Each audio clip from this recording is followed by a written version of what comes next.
من خلال برنامج استراحة الصباح دايما بنهتم بصحتكم، بنهتم بلياقتكم، وبنقدم لكم التمرينات اللي بتفيد الصحة والقوة.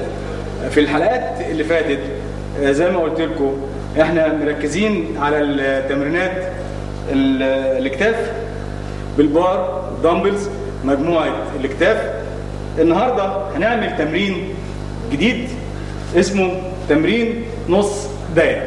ده بيفيد العضلة الدايرة الجانبية بشكل خاص. بنبدأ التمرين برضو تنزل برجليك، ترفع الفخذ، الدمبلز مضموم تقابل قدام جسمك، تلف لفوق.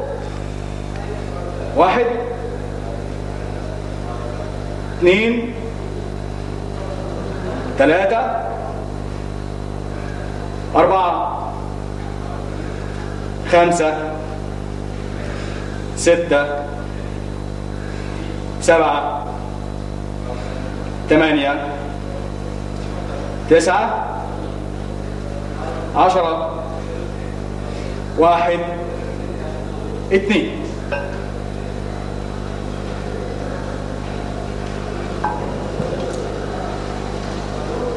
احنا اتكلمنا دايما ان احنا ممكن نستفيد من التمرينات بالاوزان للتخسيس، للتنميه، للياقه، لكل افراد الاسره. انت عندك في البيت الحديد موجود، والدمبلز موجود، المرتبه، البنش، زي ما احنا موجودين. احنا ممكن نساعد بعض، ممكن زوج مع زوجته يساعدوا بعض، ممكن تلعب مع اولادك بنفس الاوزان بنفس الحديد نعمل تمام.